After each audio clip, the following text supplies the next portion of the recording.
Căn cứ không quân của Nga bị tấn công, Ukraine nói đó là do Moscow gieo gió gặt bão.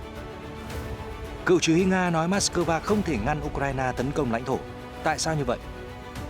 Ông Zelensky cảnh báo Nga sẽ khiến những ngày cuối năm trở nên đen tối và khó khăn. Đáng chú ý, Ngoại trưởng Nga nói Mỹ đe dọa tấn công Tổng thống Putin. Ở diễn biến khác, Business Standard chỉ ra hành động của Trung Quốc có thể dẫn đến xung đột quân sự ở Ấn Độ Dương-Thái Bình Dương. Tại sao? Lãnh đạo Kim Jong-un nói Triều Tiên đạt được thành công và sẵn sàng đối mặt thách thức. Nghi vấn UAV Triều Tiên xâm phạm không phận Hàn Quốc, Mỹ nói gì? Ở cuối bản tin, Nhật Bản yêu cầu xét nghiệm COVID-19 đối với du khách từ Trung Quốc. Tất cả sẽ gửi đến quý vị ngay sau đây.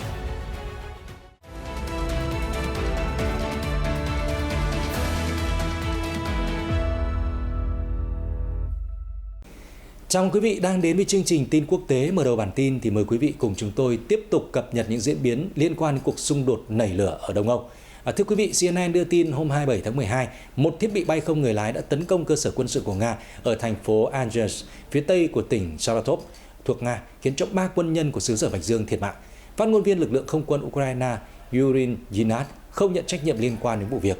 Phía Kiev chỉ nói rằng Moscow gieo gió gặt bão, vụ việc trên xảy ra là do Moscow không ngừng gây hấn.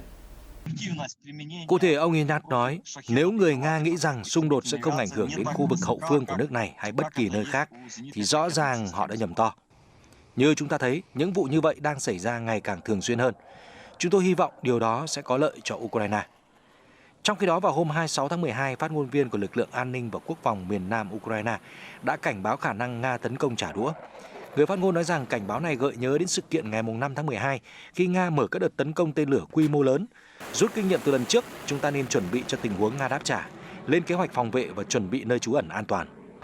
Trước đó cùng ngày, hãng tin Reuters dẫn thông báo của Bộ Quốc phòng Nga hôm 26 tháng 12 cho biết máy bay không người lái của Ukraine tấn công vào một căn cứ không quân Angel dành cho máy bay ném bom tầm xa của Moscow. Đây là một trong 2 căn cứ máy bay ném bom chiến lược có khả năng vận chuyển hạt nhân trên không của Nga, nằm gần thành phố Saratov và cách Moscow khoảng 730 km về phía đông nam. Một phương tiện bay không người lái của Ukraine đã bị bắn hạ ở độ cao thấp khi đang tiếp cận sân bay quân sự Angel và khu vực Saratov. 3 quân nhân Nga thuộc đội ngũ kỹ thuật đã bị thương nặng do mảnh vỡ của các máy bay không người lái rơi xuống. Báo cáo của Bộ Quốc phòng Nga cho biết. Tuy nhiên, các tài khoản trên mạng xã hội của Nga và Ukraine cho biết thêm rằng một số máy bay đã bị phá hủy trong đợt tấn công nói trên. Hiện tại Reuters chưa thể xác minh tính độc lập của những thông tin này. Sau vụ tấn công, thống đốc vùng Saratov, ông Roman Bushkin thông báo các cơ sở hạ tầng dân sự không bị hư hại và hoàn toàn không có mối đe dọa nào đối với cư dân. Vào đầu tháng, Nga cũng báo cáo Ukraine từng thực hiện các cuộc tấn công tương tự bằng máy bay không người lái. Việc chính quyền Kiev có thể tấn công vào 2 căn cứ quân sự trong ngày 5 tháng 12 đã khiến các nhà bình luận bị sốc và đặt ra câu hỏi về hiệu quả hệ thống phòng không của Nga. Họ cho rằng nếu Ukraine có thể tấn công xa như vậy bên trong nước Nga, thì Ukraine cũng có thể có khả năng tấn công Moscow. Được biết, Nga có từ 60 đến 70 máy bay ném bom chiến lược thuộc 2 loại, Tu-95 MSB và Tu-160 Blackjack. Cả hai đều có khả năng mang bom hạt nhân, tên lửa hành trình, trang bị hạt nhân cũng như là vũ khí thông thường. Từ khi thực hiện chiến dịch quân sự đặc biệt, Nga đã sử dụng lực lượng không quân của mình để bắn tên lửa hành trình nhằm làm suy yếu năng lực quân sự của Ukraine. Cựu chỉ huy Nga Igor Vsevolodovich Girkin, người đóng vai trò then chốt khi Moscow sáp nhập bán đảo Crimea của Ukraine vào năm 2014 đã nhận định Điện Kremlin không thể ngăn các cuộc tấn công ngày một gia tăng của Kiev vào trong lãnh thổ Nga.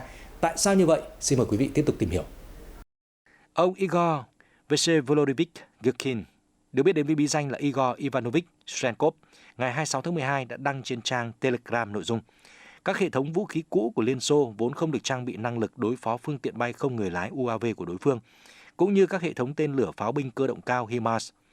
Vị cựu chỉ huy cũng lưu ý rằng việc NATO hỗ trợ quân sự ngày càng nhiều cho Ukraine sẽ thúc đẩy các cuộc tấn công vào cơ sở quân sự chiến lược của Nga diễn ra thường xuyên hơn. Ông phân tích, khi bắt đầu chiến dịch quân sự đặc biệt ở Ukraine, hệ thống phòng không của Nga đã sẵn sàng chiến đấu. Tuy nhiên giờ đây Kiev lại tấn công các mục tiêu chiến lược ở sâu trong lãnh thổ của Moscow bằng các phương tiện tấn công cảm tử. Tình huống này khiến các hệ thống phòng không của Nga bị động và trong nhiều trường hợp không thể chống lại các UAV của đối phương. Lời cảnh báo của ông được đưa ra sau vụ Nga cáo buộc máy bay không người lái của Ukraine tấn công căn cứ không quân Angel 2 vào hôm 26 tháng 12. Các quan chức Ukraine báo cáo rằng Nga đã mất khoảng 550 binh sĩ trong đợt lễ Giáng sinh. Dù vậy, Tổng thống Vladimir Putin vẫn kiên định giành chiến thắng. Trong một cuộc phỏng vấn vào ngày Giáng sinh được phát sóng từ Moscow, ông Putin đã nói với nhà báo Pavel Zarubin rằng 99,9% người Nga sẵn sàng hy sinh mọi thứ cho Tổ quốc. Trước quyết tâm sắt đá giành chiến thắng của Tổng thống Putin, trong bài phát biểu hồi cuối tuần qua, Tổng thống Ukraine Volodymyr Zelensky đã cảnh báo Nga sẽ cố gắng làm cho những ngày cuối năm của Kiev trở nên đen tối và khó khăn. Theo CNN, ông Zelensky nói rằng năm nay chỉ còn vài ngày nữa, chúng ta phải biết rằng kẻ thù sẽ cố gắng khiến khoảng thời gian này trở nên đen tối và khó khăn. Vị Tổng thống cho biết thêm Nga đã mất tất cả những gì có thể trong năm nay. Tuy nhiên, họ đang cố gắng bù đắp những tổn thất của mình thông qua những lời tuyên truyền đầy hả hê sau các vụ tấn công tên lửa, nhất là vào hệ thống năng lượng của Ukraine. Ông Zelensky kêu gọi người dân sẵn sàng cho bất kỳ kịch bản nào và hãy ghi nhớ vị trí của các khu vực trú ẩn bất khả chiến bại. Nhà lãnh đạo cho biết đã có hơn 5.500 điểm trú ẩn nói trên được mở trên toàn quốc. Những nơi này cung cấp nơi ẩn náu khẩn cấp cho người dân Ukraine giữa cảnh thiếu điện và nước trầm trọng sau các cuộc tấn công của Nga. Theo hãng thông tấn TASS, trong cuộc trao đổi trên kênh truyền hình nhà nước, Tổng thống Vladimir Putin cho biết là ông sẵn sàng đàm phán với tất cả các bên có cùng chí hướng về những giải pháp có thể chấp nhận được liên quan đến cuộc xung đột ở Ukraine. Cụ thể, ông Putin nói, tôi không nghĩ đó là điều quá nguy hiểm. Tôi nghĩ chúng ta đang đi đúng hướng để bảo vệ lợi ích quốc gia và của người dân. Chúng ta đơn giản là không có lựa chọn nào khác ngoài việc bảo vệ công dân của mình. Ám chỉ phương Tây, vị Tổng thống nhấn mạnh, chúng tôi sẵn sàng đàm phán với tất cả các bên có cùng mong muốn tham gia quá trình này về những giải pháp có thể chấp nhận được. Tuy nhiên, điều đó còn tùy thuộc vào họ. Chính họ không muốn đàm phán, chứ không phải Nga. Đáp lại, Cố vấn Tổng thống Ukraine Mikhailo Podolyak đã đăng dòng tweet rằng ông Putin cần trở lại thực tế. Ông Podolyak nói Nga đã đơn thương độc mã tấn công Ukraine và khiến nhiều người thiệt mạng. Nga không muốn đàm phán và cố gắng trốn tránh trách nhiệm. Hiển nhiên, chúng tôi đang đưa vấn đề này lên tòa án. Theo CNN, những diễn biến trên xảy ra khi Nga tiếp tục tiến hành các cuộc tấn công vào Ukraine. NHK cho biết trong khi phát các tín hiệu đàm phán, Tổng thống Nga Vladimir Putin cũng kêu gọi sự đoàn kết giữa các nước Cộng hòa thuộc Liên Xô cũ, đặc biệt là tìm sự trợ giúp của Belarus.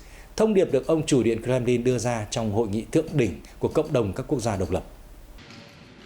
Theo NHK đưa tin hôm 27 tháng 12, ông Putin đã chủ trì hội nghị thượng đỉnh CIS tại thành phố lớn thứ hai của Nga, Saint Petersburg vào hôm 26 tháng 12. Nhà lãnh đạo nói rằng ông phải thừa nhận có những bất đồng tồn tại giữa các thành viên của khối thịnh vượng chung. Ông nhấn mạnh tầm quan trọng của việc hợp tác cùng nhau giải quyết các nút thắt. Ông Putin cho biết các quốc gia thành viên của cộng đồng các quốc gia độc lập đã cùng nhau chia sẻ những giá trị lịch sử và tinh thần. Nhà lãnh đạo cũng mô tả ngôn ngữ Nga là yếu tố đem lại sự thống nhất cho khối thịnh vượng chung đa quốc gia. Nhận xét trên được ông Putin đưa ra vào thời điểm một số quốc gia Trung Á mà Moscow cho là chịu ảnh hưởng của mình, dường như có dấu hiệu xa lánh Nga do chiến dịch quân sự đặc biệt của nước này ở Ukraine. Theo NHK, ông Putin đã gặp đồng minh thân cận của mình, Tổng thống Belarus Alexander Lukashenko, trong cuộc họp vào hôm 27 tháng 12 để tìm kiếm sự giúp đỡ cho cuộc xung đột dai dẳng ở Ukraine. Trong khi đó, hôm 26 tháng 12, Bộ Ngoại giao Ukraine đã kêu gọi tước tư cách thành viên thường trực của Hội đồng Bảo an Liên Hợp Quốc và trục xuất Nga hoàn toàn khỏi Liên Hợp Quốc.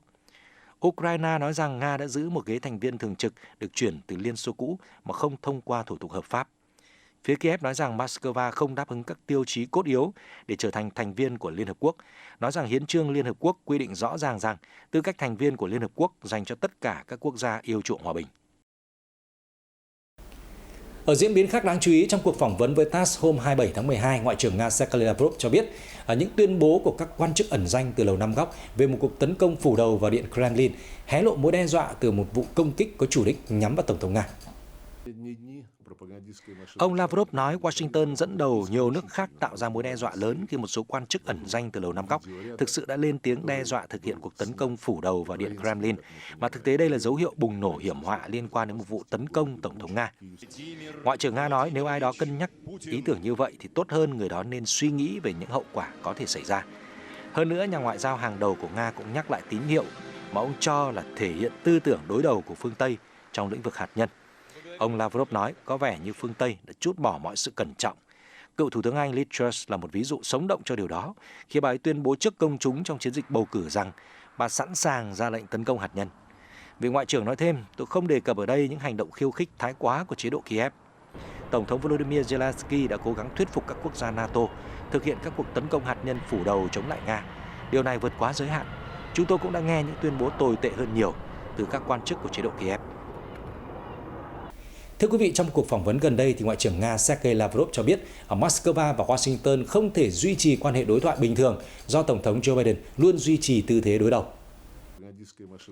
Hãng thông tấn TASS trích lời Ngoại trưởng Nga Sergei Lavrov hôm 27 tháng 12 cho biết, chính quyền Mỹ từng tuyên bố đánh bại Nga là mục tiêu chính của nước này. Do đó, việc duy trì quan hệ đối ngoại bình thường là điều không thể, khi quan điểm chống Nga của Washington ngày càng trở nên gay gắt và toàn diện hơn. Ngoại trưởng Lavrov cho rằng mối quan hệ giữa Nga và Mỹ đang bị đình trệ do quan điểm của Washington. Nga từng nhiều lần giải thích rằng chính quyền Moscow chưa bao giờ đánh giá thấp tầm quan trọng của mối quan hệ liên chính phủ với Washington. Tuy nhiên, vị Bộ trưởng nhấn mạnh trong bất kỳ hoàn cảnh nào, Nga luôn xây dựng mối quan hệ dựa trên cơ sở cả hai cùng có lợi. Nói cách khác, Nga đang hành động theo quy luật ngoại giao, ăn miếng, trả miếng, nhưng đây không phải là nguyên tắc bất biến. Hôm 27 tháng 12, tổ chức Global Street View đã công bố một bản báo cáo trong đó cho thấy mối quan hệ của Trung Quốc với các cường quốc trong khu vực Ấn Độ Dương, Thái Bình Dương, bao gồm Úc, Ấn Độ, Nhật Bản, Hàn Quốc và Hoa Kỳ đã xấu đi trông thấy trong thời gian qua. Ngoài ra thì các quốc gia nhỏ hơn hiện cũng đang căng thẳng với Trung Quốc do tranh chấp lãnh thổ. Business Standard chỉ ra nổi trội nhất trong những vấn đề căng thẳng ở khu vực Ấn Độ Dương, Thái Bình Dương là các cuộc đụng độ giữa binh lính Ấn Độ và Trung Quốc tại Tawang ở Arunachal Pradesh. Ngoài ra, tổ chức Global Street View cũng nhận định các động thái gần đây của Trung Quốc đối với đảo Đài Loan mà nước này tuyên bố chủ quyền cũng càng làm tăng thêm khả năng xảy ra các tình huống nhạy cảm. Trước viễn cảnh những căng thẳng hiện nay có thể thổi bùng ngọn lửa xung đột, Global Street View cho rằng Ấn Độ sẽ là một trong những quốc gia hiếm hoi hiện nay có đủ khả năng quân sự để đối đầu với Trung Quốc. Đảo Đài Loan mặc dù có tiềm lực quân sự thua kém rất nhiều so với đại lục, nhưng cũng sẽ được Mỹ và phương Tây chống lưng để đối phó với Bắc Kinh. Trong những tình huống nhạy cảm như vậy, bất kỳ sai lầm nhỏ nào cũng có thể dẫn đến xung đột vũ trang và biến khu vực Ấn Độ Dương, Thái Bình Dương trở thành vùng chiến sự. Bên cạnh Ấn Độ và Đài Loan, các quốc gia ở Biển Đông và Biển Hoa Đông cũng đang dè chừng sức mạnh quân sự của Trung Quốc.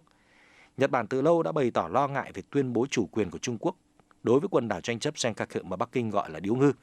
Trong thời gian gần đây, trước tình hình ở eo biển Đài Loan, Tokyo đã quyết định đẩy mạnh đầu tư vào quốc phòng. Mới đây nhất, trong chiến lược an ninh mới nhất của mình, xứ sở mặt trời mọc đã xem Trung Quốc là thách thức chiến lược lớn nhất, xếp trên Nga và Triều Tiên. Theo Global Street View, Hàn Quốc cũng là quốc gia có những tranh chấp với Trung Quốc. Theo các cuộc thăm dò gần đây, người dân xứ Hàn đang mong muốn thắt chặt quan hệ với Hoa Kỳ và ủng hộ việc chế tạo và duy trì vũ khí hạt nhân để đối phó với Bắc Kinh.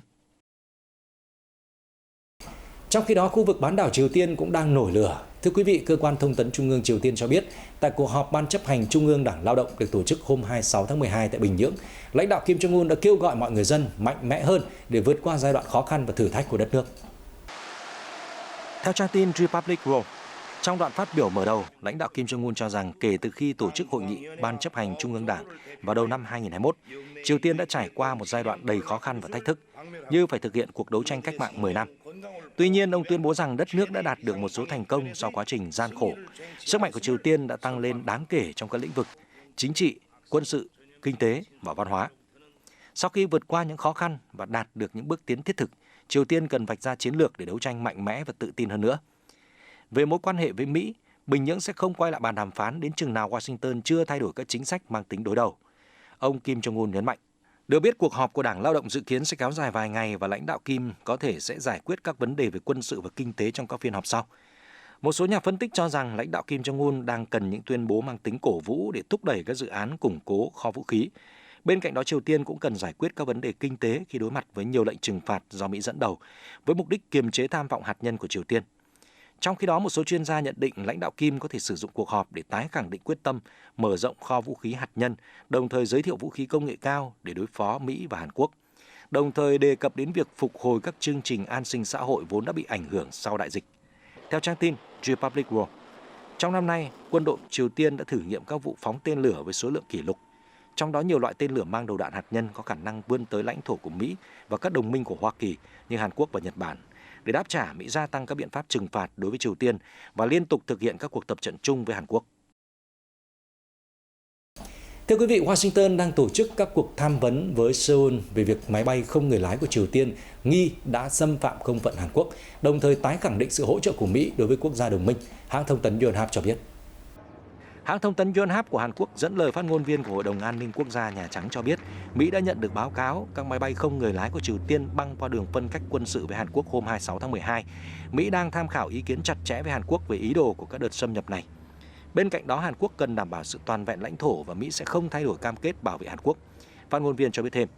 Trước đó, theo báo cáo hôm 26 tháng 12 của quân đội Hàn Quốc, các vật thể không xác định được phát hiện tại khu vực biên giới của tỉnh Gyeonggi-do vào 10 giờ 45 phút giờ địa phương. Các máy bay không người lái vượt qua ranh giới quân sự và xuất hiện ở các thành phố Paju, Gimpo và đảo Gwanghwa, khiến khoảng 30 chuyến bay dân sự tại các sân bay của Seoul phải tạm dừng. Phản ứng lại, Hàn Quốc huy động máy bay, trực thăng và các phương tiện hàng không khác, đồng thời bắn cảnh cáo và phát động chiến dịch tiêu diệt các vật thể bay không xác định. Ngoài ra, các thiết bị trinh sát của Hàn Quốc cũng được triển khai tại biên giới, bao gồm khu vực phía bắc các đường phân cách quân sự.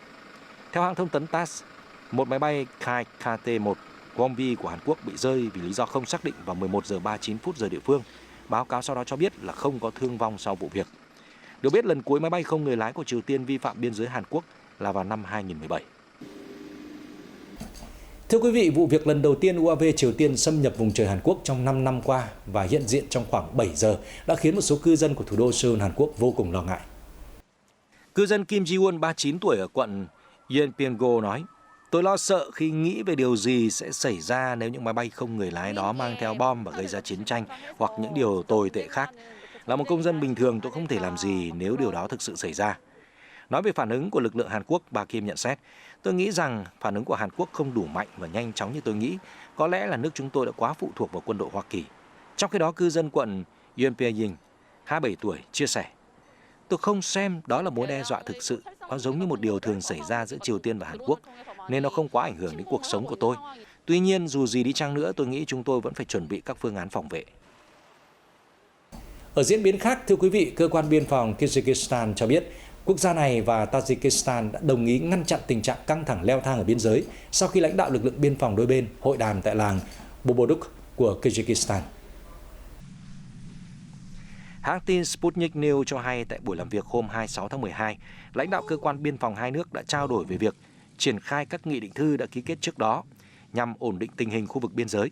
Đồng thời hai bên cũng thảo luận các hướng phát triển để cải thiện mối quan hệ hợp tác song phương. Đại diện cơ quan biên phòng Kyrgyzstan cho biết, sau các cuộc hội đàm, hai bên thống nhất ngăn chặn các hành động làm xấu đi mối quan hệ ngoại giao tại khu vực biên giới.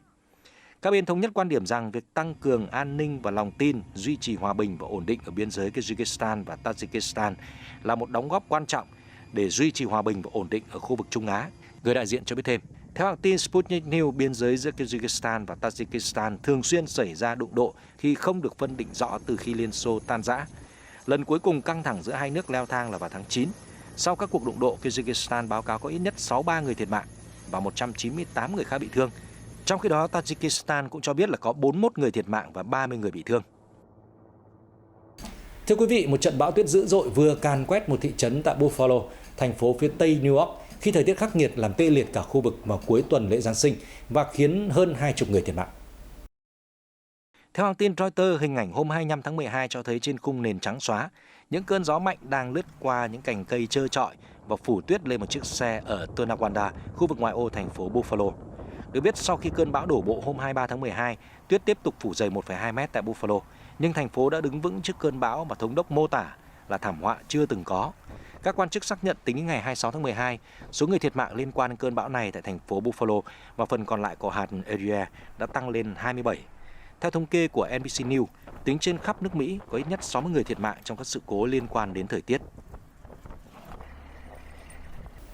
Chuyển sang một số tin tức đáng chú ý khác, hôm 27 tháng 12, hãng tin Reuters dẫn lời giới chức Indonesia cho biết là một chiếc thuyền chở theo 185 người tị nạn Rohingya đã cập bến tại Aceh, Indonesia.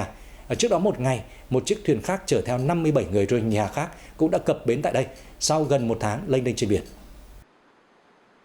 Hồi tháng trước, hai chiếc thuyền khác với ít nhất là 230 người Rohingya đã đến Indonesia, trong khi đó Hải quân Sri Lanka cũng thông báo đã giải cứu ít nhất 104 người di cư Rohingya chỉ trong tháng 12 năm 2022. Theo các báo cáo và số liệu thống kê, số lượng người Rohingya rời Bangladesh bằng thuyền trong năm nay đã tăng hơn 5 lần so với một năm trước đó, lên gần 2.400 người. Hiện vẫn chưa rõ việc các quốc gia Đông Nam Á lần lượt dỡ bỏ các hạn chế Covid-19 có dẫn đến tình trạng người di cư đổ xô đến khu vực này hay không. Gần 1 triệu người Rohingya từ Myanmar đang sống trong các cơ sở tị nạn ở Bangladesh sau khi chính quyền Naypyidaw tiến hành một cuộc đàn áp vào năm 2017 nhằm truy quét những người Rohingya. Reuters đưa tin hôm 27 tháng 12, các nhà chức trách Philippines cho biết là số người thiệt mạng sau các trận mưa và lũ quét hôm 24 và 25 tháng 12 ở miền nam nước này đã tăng lên hơn 12 người, trong khi công tác cứu hộ và tìm kiếm gần 24 nạn nhân vẫn đang tiếp tục. Người đứng đầu cơ quan phòng chống thiên tai ở Karen nói với một đài phát thanh địa phương rằng các hoạt động cứu hộ vẫn tiếp tục. Hiện giới chức đang đánh giá thiệt hại đối với ngành nông nghiệp. Theo cơ quan phòng chống thiên tai Philippines, hầu hết trường hợp tử vong là các nạn nhân chết đuối do lũ quét. Sau 2 ngày mưa lớn, hơn 45.000 người đã phải rời bỏ nhà cửa và trú ẩn tại các trung tâm sơ tán. Reuters đưa tin hôm 27 tháng 12, một đám cháy đã bùng phát tại một nhà máy hóa chất cao 2 tầng ở Tokyo, Nhật Bản. Hỏa hoạn đã lan sang các tòa nhà lân cận. Đoạn phim được Reuters đăng tải trên phương tiện truyền thông xã hội cho thấy một ngọn lửa lớn và khói dày đặc bốc lên từ một tòa nhà đang cháy cách tháp Tokyo Skytree khoảng 2,8 km. Nhiều người dân địa phương theo dõi đám cháy từ xa. Theo NHK, ngọn lửa bùng phát vào lúc 10 giờ sáng theo giờ địa phương từ một nhà máy hóa chất sản xuất xà phòng dạng lỏng. Ngọn lửa sau đó lan sang các tòa nhà lân cận. Cho đến nay đã có tổng cộng 5 tòa nhà chìm trong hỏa hoạn. Cư dân địa phương đã được yêu cầu sơ tán đến nơi trú ẩn gần đó. Không có trường hợp tử vong nào được báo cáo và chỉ có một công nhân nhà máy bị thương sau khi hít phải khói. Reuters đưa tin các bệnh viện chuyển tuyến cấp 3 trên khắp Trung Quốc đang nỗ lực đảm bảo công tác điều trị cho các nhóm đối tượng yếu thế như người già và phụ nữ mang thai, đáp ứng các mục tiêu bảo vệ tính mạng cơ bản cho họ trước làn sóng bùng phát dịch Covid-19. Trong khi đó, các bệnh viện lớn ở Bắc Kinh đang mở rộng năng lực của khoa cấp cứu. Theo ghi nhận của Reuters, phòng cấp cứu chi nhánh Yichuan của bệnh viện Tongren Bắc Kinh trước đây chỉ có 16 giường bệnh, nhưng hiện nay số lượng bệnh nhân được đưa đến cấp cứu mỗi ngày đã vượt quá con số trên rất nhiều. Bệnh viện đã điều chuyển nhân lực y tế và triển khai phương tiện cấp cứu từ các khoa khác đến tăng cường cho khoa cấp cứu, đồng thời nỗ lực nâng cao năng lực tiếp nhận cấp cứu. Ông Wang Dewei, Phó Giám đốc khoa nội tổng hợp Bệnh viện Đồng nhân Bắc Kinh, hiện tại toàn bộ hệ thống nội khoa của chúng tôi đang hỗ trợ các khoa cấp cứu. Ban đầu số lượng bệnh nhân khám tại khoa nội cấp cứu là hơn 160 người, nhưng hiện tại con số này đã vượt quá 330. Ở tỉnh Tứ Xuyên, phía Tây Nam Trung Quốc, khoa sản tại bệnh viện trực thuộc Đại học Y Tây Nam đã mở một kênh xanh để phụ nữ mang thai đến điều trị khẩn cấp. Nhóm các chuyên gia từ khoa tim mạch, hô hấp và khoa hồi sức cũng tích cực tham gia xây dựng phương pháp điều trị. Yu Yong, chồng một sản phụ cho biết, vợ tôi được tiếp nhận qua kênh xanh dành cho sản phụ và nhập viện ngay trong đêm. Hiện cô ấy đang phục hồi nhanh chóng và con tôi đang khỏe mạnh và được chăm sóc tại khoa sơ sinh. Bệnh viện trực thuộc Đại học Y Tây Nam cũng lên kế hoạch điều trị cho các nhóm đối tượng yếu thế như người già, phụ nữ mang thai, trẻ sơ sinh và trẻ nhỏ, tối ưu hóa quy trình điều trị, linh hoạt điều chỉnh số lượng nhân viên y tế, phòng khám theo nhu cầu cũng như số lượt tư vấn. Ở tỉnh Giang Tô, phía đông Trung Quốc, bệnh viện Tháp Chống Nam Kinh đã mở kênh điều trị xanh 24/24 cho những bệnh nhân mắc các bệnh cấp tính và nguy kịch như nhồi máu cơ tim và đột quỵ. Sau khi bệnh nhân đến khoa cấp cứu, họ sẽ được các bác sĩ và y tá chuyên khoa kiểm tra và điều trị bằng thuốc cũng như phẫu thuật kịp thời. Bệnh viện cũng bổ sung thêm 130 giường bệnh cho bệnh nhân nặng, thành lập kíp hồi sức tích cực gồm 412 người do các nhân viên y tế thuộc chuyên khoa hồi sức tích cực và hô hấp phụ trách để đáp ứng nhu cầu chẩn đoán điều trị đa khoa. Hôm 27 tháng 12, Thủ tướng Nhật Bản Fumio Kishida cho biết là nước này sẽ tăng cường kiểm soát biên giới đối với mọi du khách đến từ Trung Quốc trong bối cảnh số ca mắc Covid-19 mới nước láng giềng đang gia tăng nhanh chóng. Chia sẻ với báo giới, ông Kishida nói Nhật Bản sẽ yêu cầu du khách từ Trung Quốc đại lục và những người đã đến thăm nước này trong vòng 7 ngày phải làm xét nghiệm Covid-19. Ngoài ra, những người xét nghiệm dương tính với virus sẽ bị cách ly trong 7 ngày. Bên cạnh đó, Nhật Bản cũng sẽ tạm dừng kế hoạch tăng chuyến bay đến và đi từ Trung Quốc. Quyết định của Nhật Bản được đưa ra sau khi Trung Quốc tuyên bố sẽ mở lại biên giới vào ngày 8 tháng 1 và từ bỏ các biện pháp chống dịch hiện tại. Tin tức vừa rồi cũng đã kết thúc chương trình ngày hôm nay. Cảm ơn quý vị đã quan tâm theo dõi. Xin kính chào và hẹn gặp lại trong các bản tin sau.